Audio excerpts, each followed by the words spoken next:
Okay, good day everyone. So welcome again to the video lesson about mathematics. So we're going to discuss statistics and probability. So for week 4 of our quarter 4.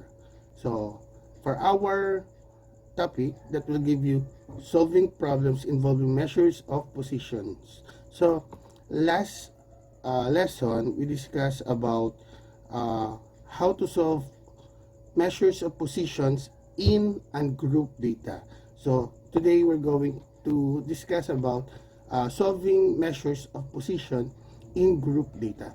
So for our most essential learning competencies, the learner solve problems involving measures of position.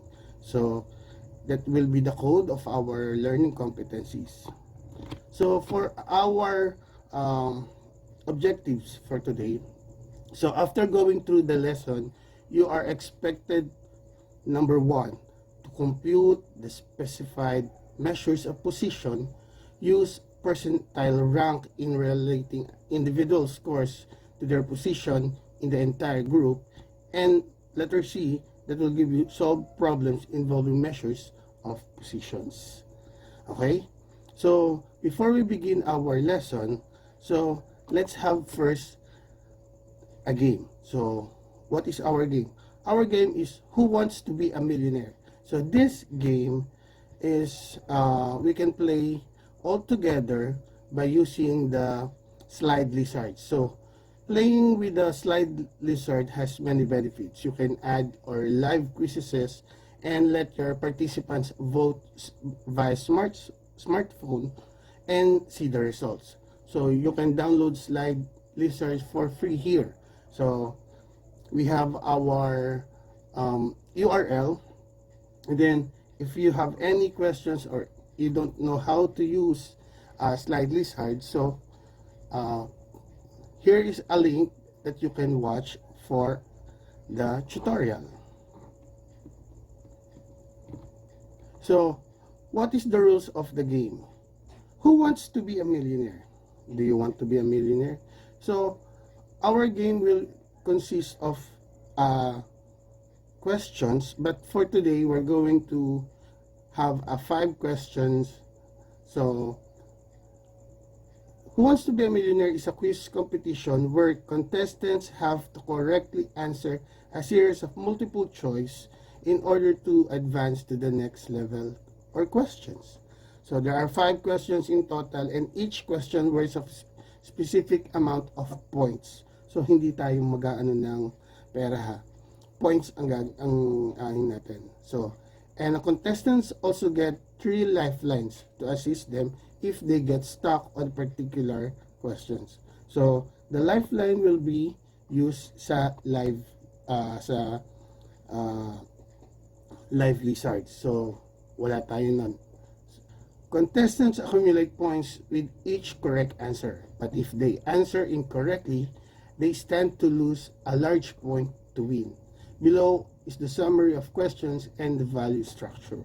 So for our first question, we have 500 points. Second question is 1,000 points. Third question is 2,000 points. Fourth question is 3,000 points. And fifth question is worth 5,000 points.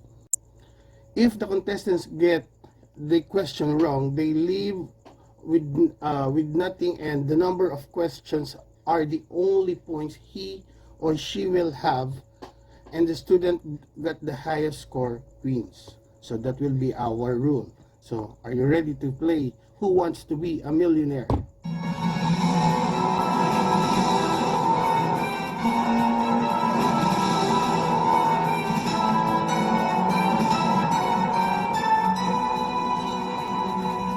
So for 500 points, question number 1.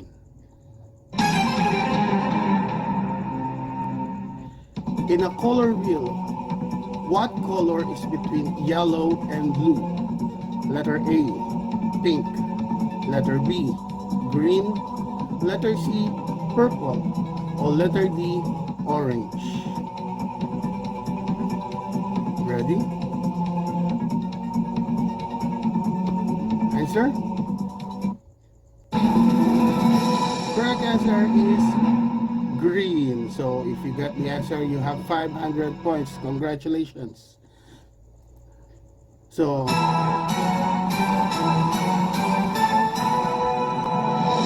let's go for our second question for 1,000 points.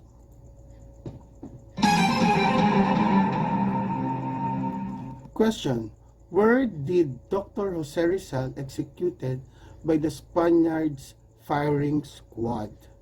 So ito yung picture. Letter A, Bagong Bayan. Letter B, Dapitan. Letter C, Spaniards. And letter D, Calamba, Laguna.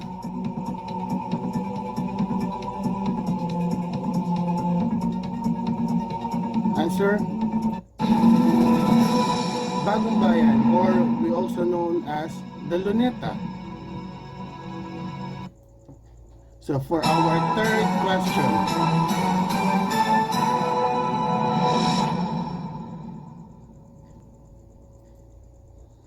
throughout the day, we saw the volcano spewing out ash clouds. These ash clouds were initially like white, and then they turned to gray, and at some point they were also black. On the roads going up to Taal volcano, there was the roads were covered with sludge. This is because of the volcanic ash that mixed with rain. So the roads were very slushy and slippery, and it was very difficult to move from one place to another because the roads were dangerous. Also, the ashfall covered entire swaths of plantations and mostly pineapples in this part of the country. And also, you know, the weight of the volcanic ash, it made the leaves on trees droop. Entire towns were covered in gray. They looked like a black and white photo. Now, against all of this, some people, or most people, didn't really look like they were in a state of alarm. A lot of them were going about their daily.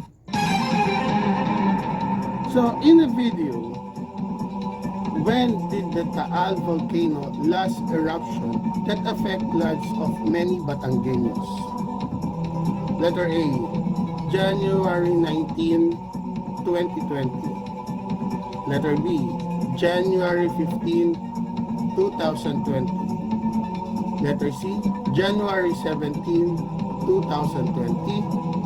Or letter D, January 12, 2020. Okay, ready? So if you answer January 12, 2020, you are correct. Very good. So for our fourth question. Fourth question is worth 3,000 points.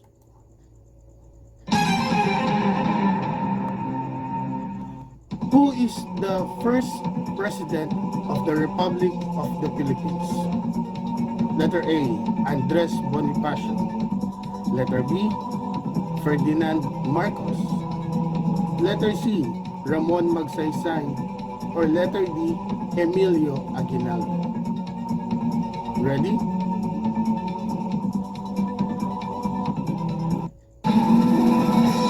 It's Emilio Aguinaldo, which is from 1898 to 1901. So, are you correct? So let's go to the next question.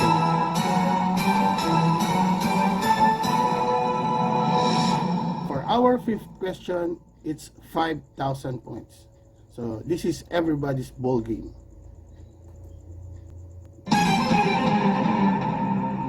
This is very easy. Which of the following set is the four fundamental operations in mathematics? So take a look at the symbols. We have letter A, letter B, letter C, and letter D. Okay, ready? The answer will be yes. Our fourth fundamental operation in mathematics is addition, subtraction, multiplication, and division. Okay, very good.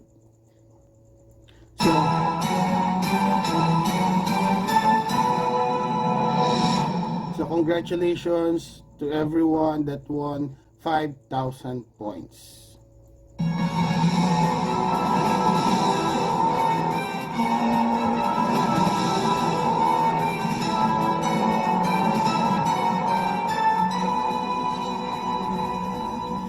Okay, so we're going to have another game. So, the game that involved cases. So, what do you call these cases?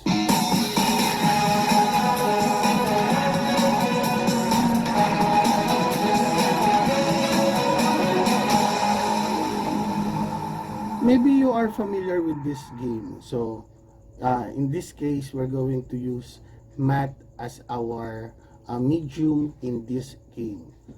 Deal or no deal. So, for our direction, there are 10 briefcases given, and each briefcase has corresponding questions, and the correct answer is equivalent to 1 point. The game master or I will choose a player randomly, and a player will answer only once. The accumulated points of all players after the game will be added to their quiz after the lesson. Are you ready? So let's try to look at the briefcases.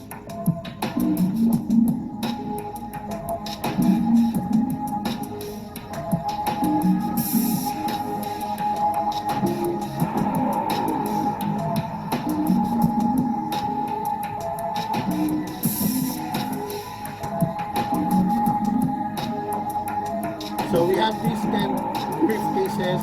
So we don't going to choose randomly, but we are going to choose the we're going to do from 1 to 10. So briefcase number 1.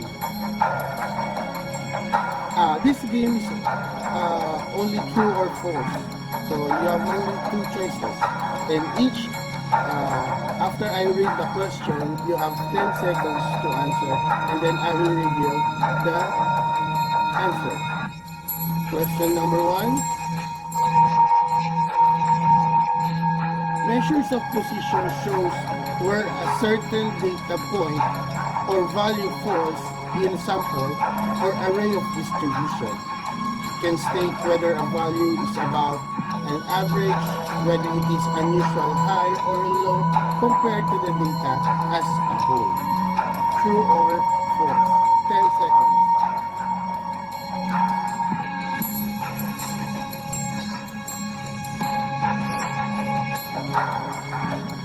Alright, time's up. The answer is true. So if your answer is true, congratulations and very good. Question number 2. True or false? Second quartile is number such that at most 1/2 or 50% of the data are below and above in the value that second quartile.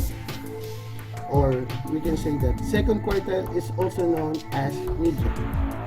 10 seconds.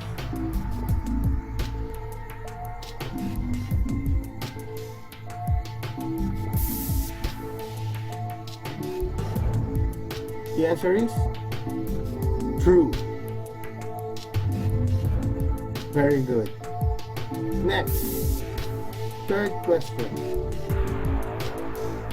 Decile, the 99 score points which divide a distribution into 100 equal parts.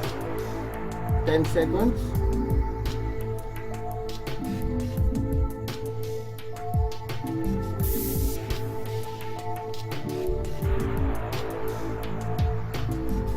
The answer is false, because percentiles is the 99 score points and it is distributed into 100 equal parts. Question number 4. Finding the decile is similar to finding quartile except to the formula being used in finding its position. 10 seconds.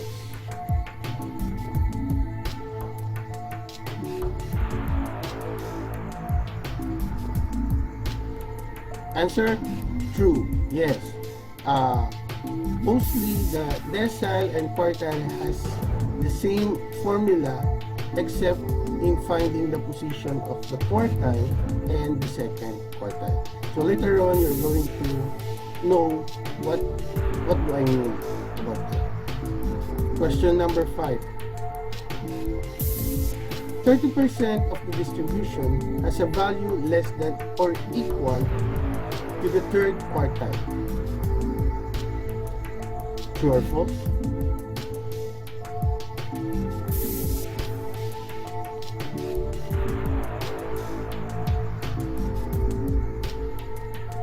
Answer?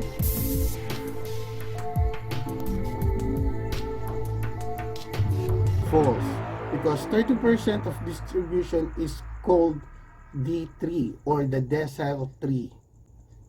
Quartile tree is also known as 75% of the distribution. Question number 6. 2% of the distribution has a value less than or equal to the second percentile. T2. 10 seconds.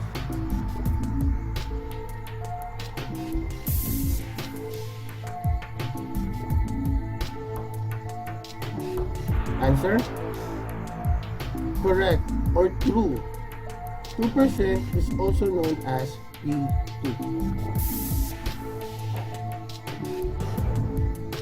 Question number 7.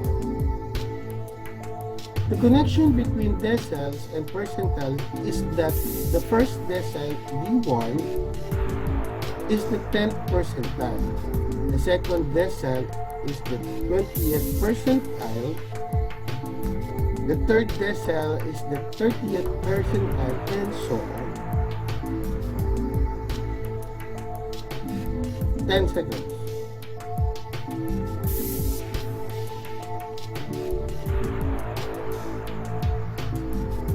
Answer? True. Because 10 percentiles is also equal to 1 decile. True or false? Question number 8.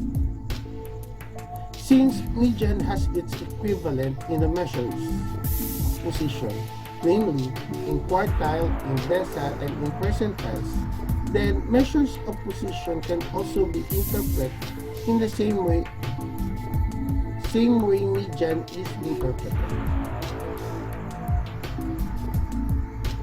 10 seconds.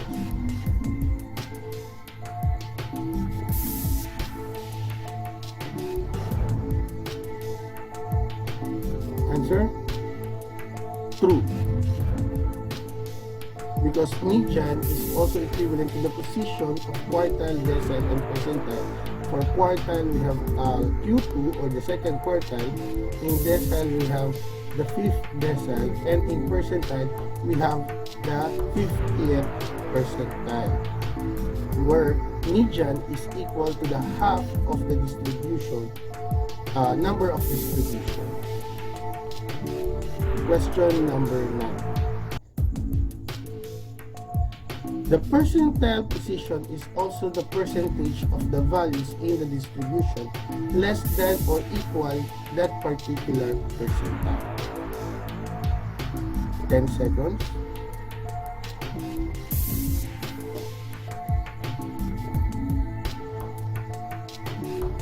Answer?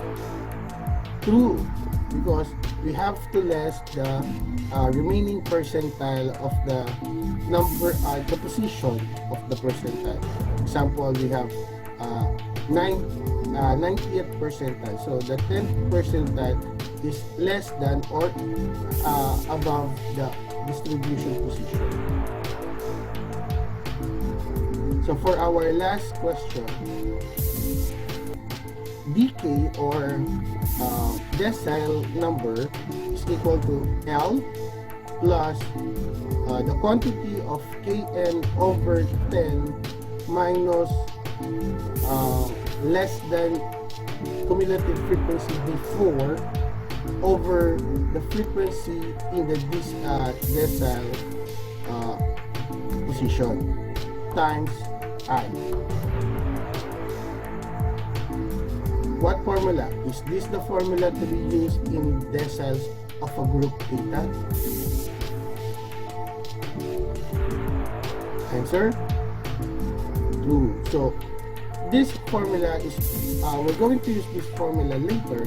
So, kindly memorize it or remember this formula. Okay, let's go to our topic. Kindly look at the ladder. This has something to do with our topic, measure a position. Given the frequency distribution, you would be asking yourself, which is higher? Decile 4 or quartile 3? Quartile 1 or percentile 10? So, in some cases, the analysis of a certain individual term in the data sets in is more interest rather than its entire sets. It is necessary at times to be able to measure how an item fits into a data, how it compares to other items of the data, or even how it compares another item to another data sets. So, measure of positions have several common ways of creating such comparison, just like this one. Although you may not often use measures such as percentile, quartile, this value is used to describe data in such situation and knowing how to interpret them beneficial. So, how do we compute measures of positions like quartile, decile, or percentile? For this video, I will show you how to find the quartile for group data. Quartiles are those values that divide the total frequency or the total distribution into 4 equal parts. So, ang formula natin guys to get the value ng ating quartile is Q sub K equals LB plus the quantity of K times N over 4 minus CFB all over F sub QK times I. Okay, where LB is the lower boundary ng ating quartile class. Then yung N, that's the total frequency o yung number ng ating data. Then yung CF sub B natin, that is our cumulative frequency of the class before the quartile class. Okay? Then yung ating F of Q sub K naman, that is our frequency ng ating quartile class. Then I is the class interval. Then yung K naman natin is yung ating nth quartile where N is equals to 1, 2, and 3. Okay? To our channel. For this video, I will show you how to find the decile for group data. Okay? So, deciles are those values that divide the total frequency or yung ating distribution into 10 equal parts. Okay? So, ang formula natin to get the decile ng ating group data is D sub K equals LB plus the quantity of K times N over 10 minus CF sub B all over F sub DK times I. Okay, so ano bang ibig sabihin ng mga variables natin dyan? Yung LB natin, that is the lower boundary ng ating decile class. So, mamaya ipapakita ko kung paano ba natin malolocate yung ating decile class. Okay? Next is yung N, which is the total frequency o yung number of samples dun sa ating given. Then, yung CF sub B, that is the cumulative frequency of the class before nung ating decile class. Then, yung F sub dk, that is our frequency ng ating decile class. I naman, that is the size of the class interval. Then yung k is the value ng ating or yung number ng ating decile where n is equals to 1 to 9. Okay, so depende kung ano yung pinapahanap sa ating decile. So, the percentile for group data. Percentiles are those values that divide the total frequency or the distribution into 100 equal parts. Okay? So, ang gagamitin nating formula to locate the percentile for group data is P sub k equals LB plus the quantity of k times n over 100 minus CF sub B all over F sub P sub K times I. Okay, so ano bang ibig sabihin ng mga variable na yan? Una, we have the LB, that is the lower boundary of our percentile class. So mamaya guys, ipapakita ko rin paano ba natin makukuha yung ating percentile class. Okay? Then yung N, that is the total frequency or the number of samples dun sa given data natin. Next is yung ating CF sub B, that is the cumulative frequency of the class before nung ating percentile class. Okay? Then yung F sub P sub K, that is our frequency nung ating percentile class. Okay? Then yung I is the size of the class interval. Then yung K natin, that's the number ng ating percentile. So, we have 1 to 99. Okay? So, let's 46 minus 0.5. That is 45.5. Then, next is yung 41 minus 0.5. We have 40.5. Hanggang dun sa pinakababa, we have 21 minus 0.5. We have 20.5. Okay? So, next is yung ating less than cumulative frequency. So, dito guys, kukunin nyo lang yung frequency ng ating lowest interval. So, dito yung 6. Okay? Then, habang tumataas tayo, is ipa-plus natin yung frequency doon sa ating next class interval. Example, we have 6. Then, plus 12, that is 18. Then plus 9, we have 27. Plus 11, that is 38. Then plus 8, that is 46. Then plus 4, we have 50. Okay? So, ngayon, after natin makumpleto yung ating columns, pwede na nating makompute yung ating quartiles. We have Q sub 1 and Q sub 3. Okay? So, ang formula natin to get the quartiles, we have Q sub K equals the LB plus the quantity of K times N over 4 minus the less than cumulative frequency before the quartile class all over the frequency ng ating quartile class times I. Okay? So, ngayon guys, para makuha natin yung ating Q sub 1, kailangan mahanap muna natin kung nasaan ba yung class ng ating first quartile. Okay? So, mahanap natin yun guys by using this formula. Okay? Yung Kn or K times N over 4. Tama? So, ang K natin dito, we have 1 since first quartile yung pinapahanap times N, so that is 50. Since ang given natin is 50 students, that's the number of samples. All over 4. So, pag kinompute nyo yan guys, 1 times 50, that's 50 divided by 4, we have 12.5. Okay? So, gamit yung ating 12.5 guys, ilolocate natin yung ating quartile class. Okay, so ngayon, titingin tayo dito sa ating less than cumulative frequency. Hahanapin nyo ngayon guys, yung nearest higher than 12.5. So, ano yung nearest value na mas mataas kay 12.5? So, So as you can see, 18 yung ating value na yan. Okay, so hindi pwede yung 6 since yung 6 is less than 12.5. Tama? So, ibig sabihin, dito sa 18 na to, sa class natin na ito, dyan natin makikita yung ating first quartile.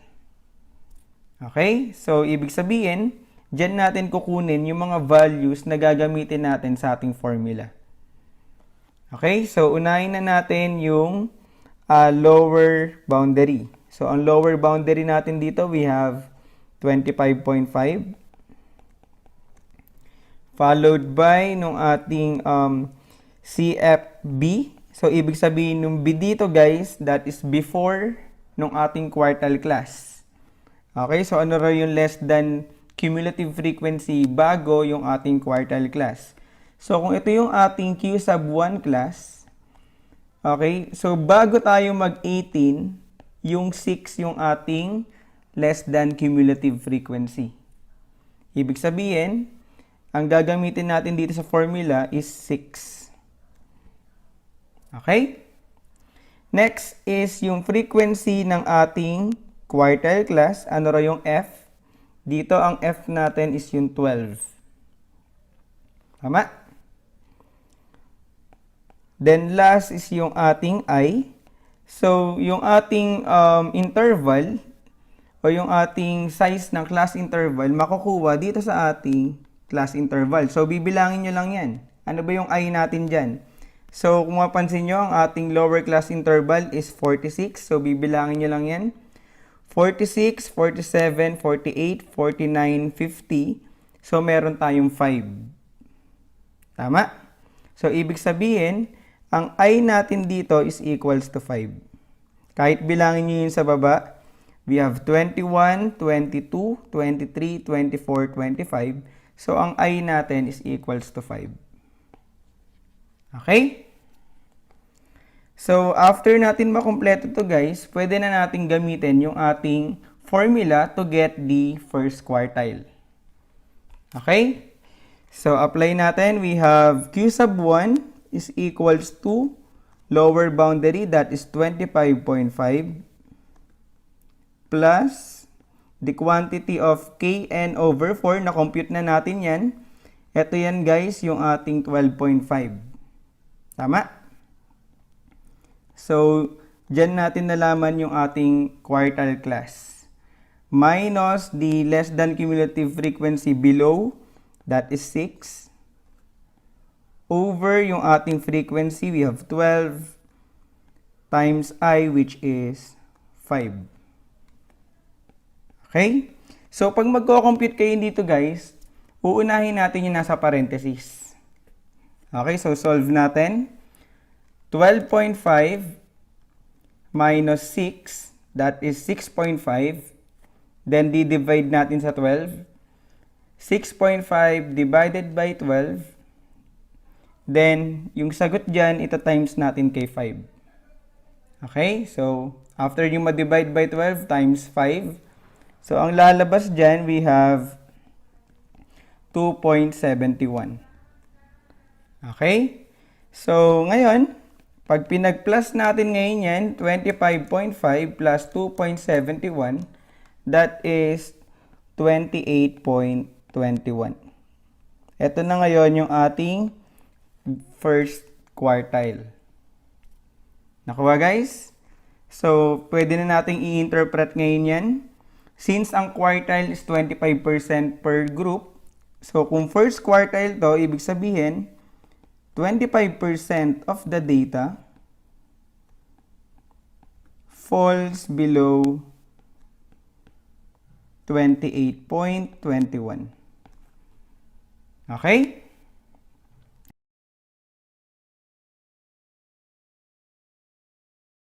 Decile of the scores of 50 students. So dito guys, normally ang given natin dito is yung class interval and yung frequency. So paano ba natin nakuha yung lower boundary?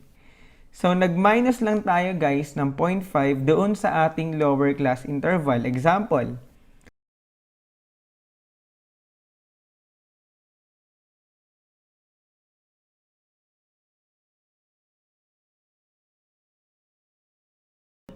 pwede na natin i-compute yung ating decile.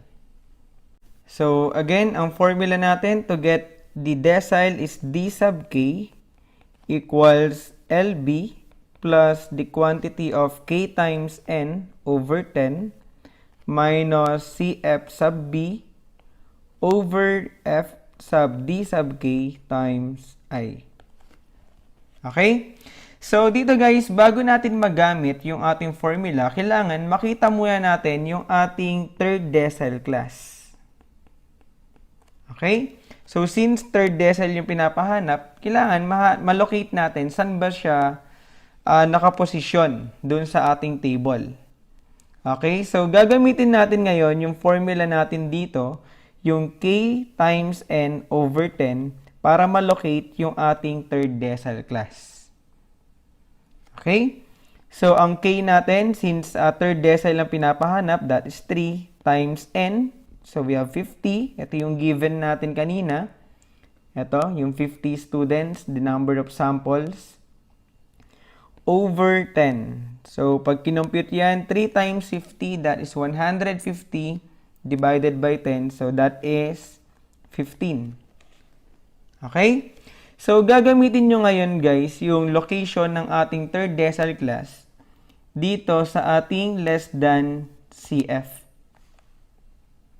Okay? So, hahanapin nyo yung number na mas malapit kay 15 at the same time dapat mas mataas sa kanya.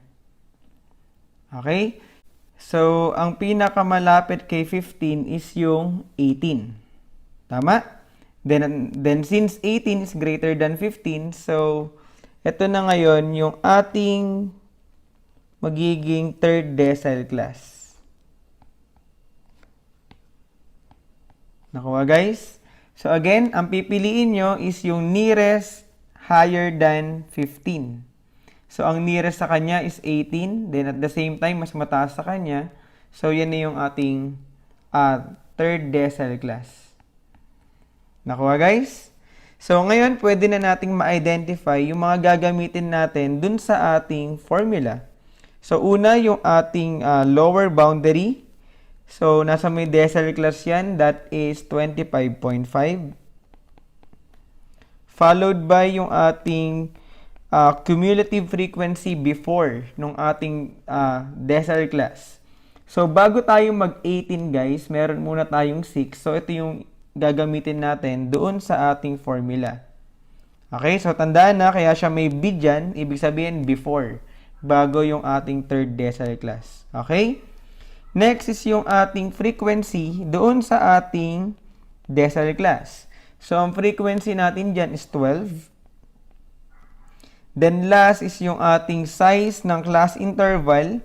So, bibilangin nyo lang yan dito, guys. So, pag binilang nyo, 26, 27, 28, 29, 30. So, meron tayong 5 na class interval. Tama? So, ito ngayon yung gagamitin natin dun sa ating formula.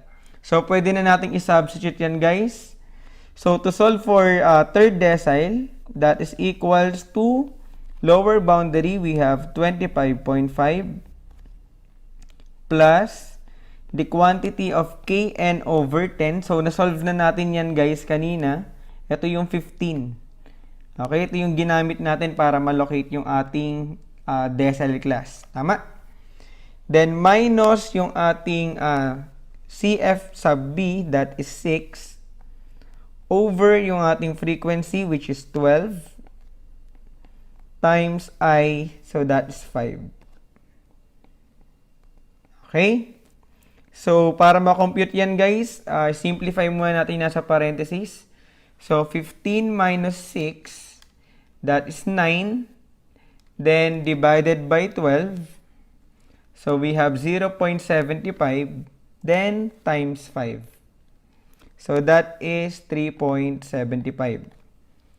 Okay, so therefore, ang ating third decile is equals to 25.5 plus 3.75. So, that is 29.25.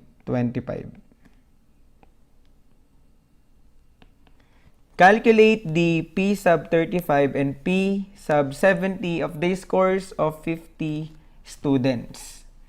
So, normally guys, ang given lang dito is yung ating class interval and yung frequency. So, paano ba natin nakuha yung lower boundaries at saka less than cumulative frequency dito sa ating table? Una, yung ating lower boundary, magma-minus lang tayo guys ng 0.5 doon sa ating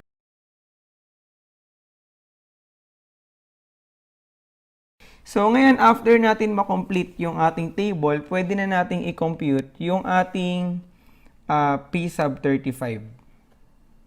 Okay? So, ang formula natin to get the percentile ng ating group data is P sub K equals LB plus the quantity of Kn over 100 minus yung ating CF sub B over the frequency ng ating percentile class times I. Okay, so since ang pinapahanap sa atin is yung P sub 35, so ibig sabihin, kailangan makuha muna natin yung ating 35th percentile class. Okay? So, kukunin natin, saan ba natin makikita yung P sub 35? Ngayon, gagamitin natin yung formula natin dito, yung K times N over 100. So, ito yung gagamitin natin to locate our 35th percentile class. Okay? So, ang K natin dito is equals to 35 times N. So, ang N natin this time is yung 50.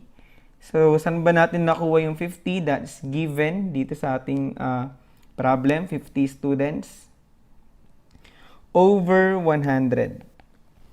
Okay, so simplify natin yan. 35 times 50 divided by 100, we have 17.5.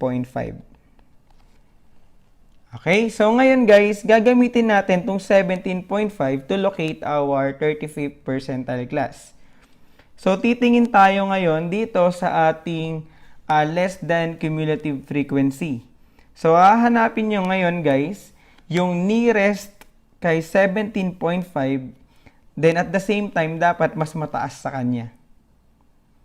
Okay? So, ang nearest higher than 17.5 is yung 18.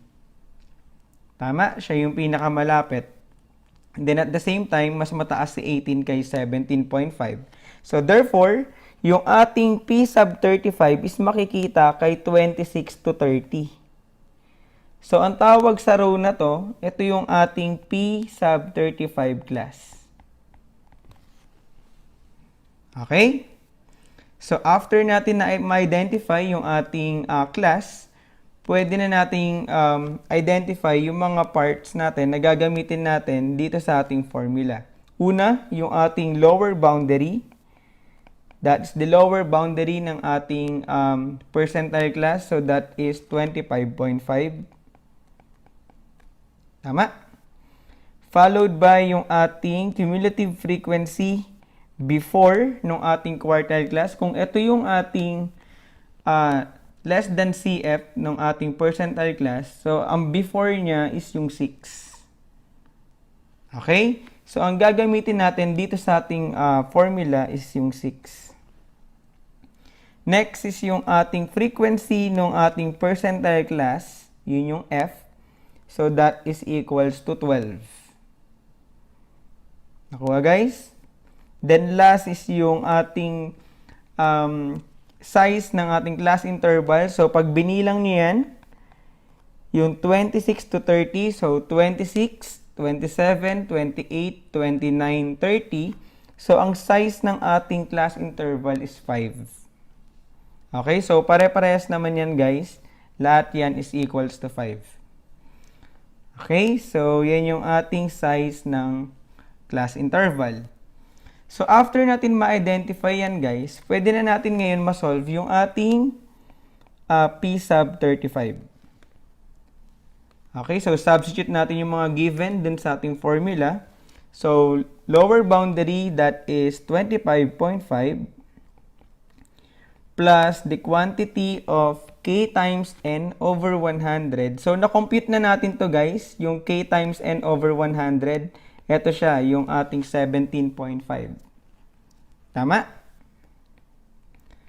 Minus yung ating CF below. So, that is 6 over F sub P. K, yun yung ating frequency, which is 12 times I. So, that is 5. Okay? So, compute natin to guys. So, we have 25.5. Then, simplify natin yung nasa parenthesis. 17.5 minus 6. That is 11.5. Divided by 12. Okay? So, that is 0.95. Then, times natin guys by 5. We have 4.79. Okay? So, therefore, ang ating 35th percentile is 25.5 plus 4.79. So, that is 30.29.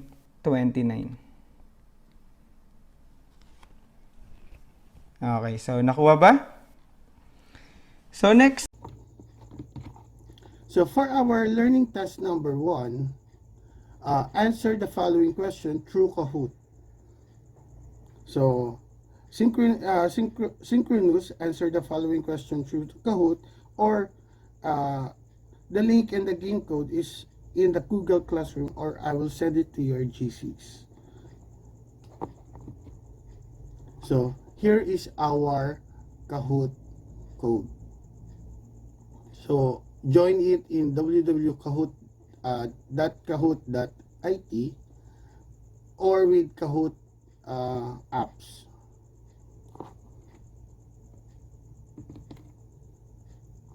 And then you're going to see this page. So you're going to enter the code and click enter. So for asynchronous, so you can click the Kahoot link in our Google Classroom in a classwork. Okay.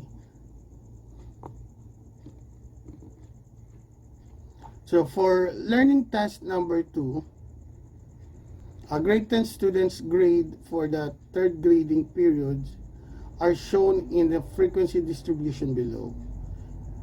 If your grades is 87.93, do you belong to the upper 25% of the grade 10 students?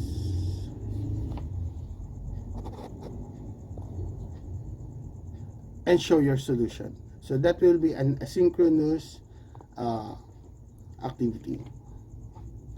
So for our next one, so we also have a game in a quizzes. So it's a classic type.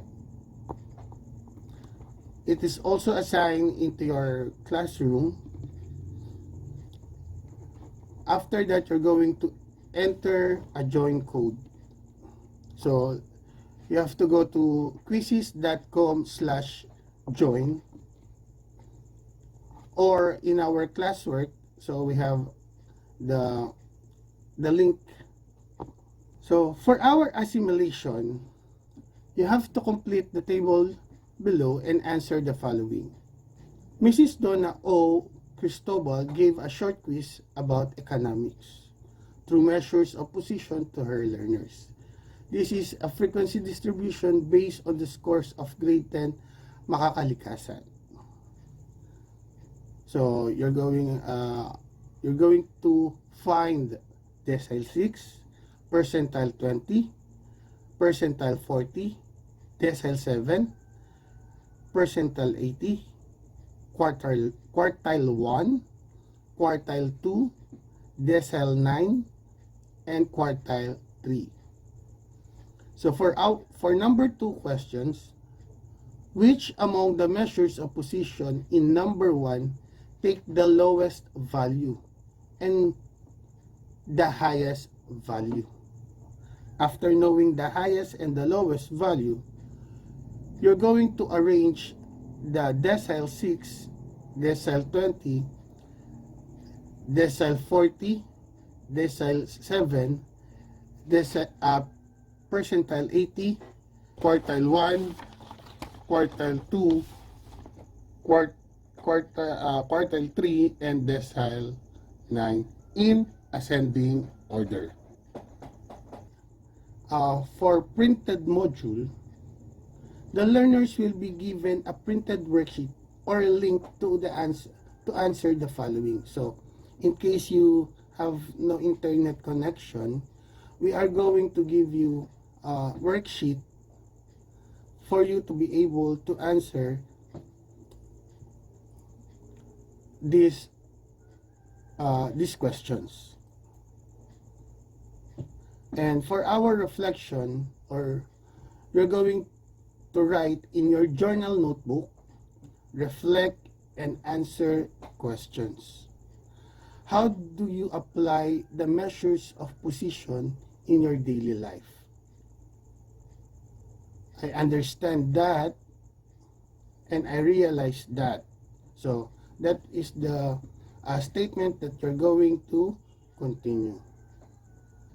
So before we go, I want to leave a quotation, which is, "It is by the aid of statistics that the law in the social sphere can be ascertained and codified," from Florence Nightingale. The next one is, "Geography is the only branch of statistics, a knowledge of which is necessary to well understanding of the history of nations as well as their situation relative to each other," by William Playfair. A room does not make a classroom. Students, teachers, and the love of learning are what make a classroom. Thank you very much, and I hope to see you again next video lesson.